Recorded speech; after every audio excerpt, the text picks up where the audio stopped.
He called me a loser at my wife's work dinner. I didn't argue. Instead, I built something absurd that changed everything. It was a Thursday night, early spring, and my wife had invited me to a dinner with her colleagues from the firm.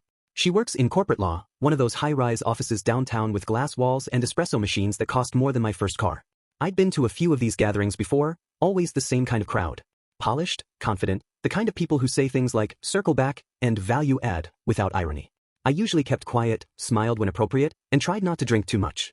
This time, though, I had a feeling it would be different. Not better. Just different. We met at a restaurant in Midtown, one of those places with dim lighting and waiters who speak in hushed tones. The kind of place where you pay $38 for a plate with 3 scallops and a smear of foam. I wore a blazer I hadn't touched in months and shoes that still had a scuff from the last time I tried to impress someone. My wife, Claire, looked stunning. She always does.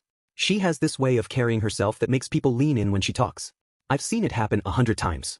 She's sharp, articulate, and knows how to navigate any room. I admire that about her. I envy it. We were seated at a long table near the back. There were about 10 of us, partners, associates, a couple of paralegals. I recognized a few faces from previous events. Claire sat beside me, and across from us was a guy named Evan. Tall, loud, the kind of man who laughs with his whole chest and slaps the table when he does. I'd heard about him before. He was one of the firm's rising stars, apparently.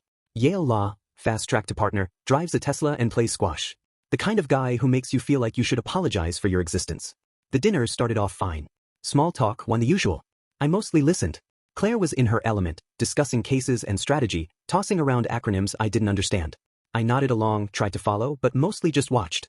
I've gotten good at that, watching. It's a skill, really. You learn a lot when you stop trying to be heard.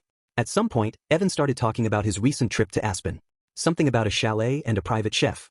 It turned out, I was thinking about the freelance project I just lost. Full story on channel, link below.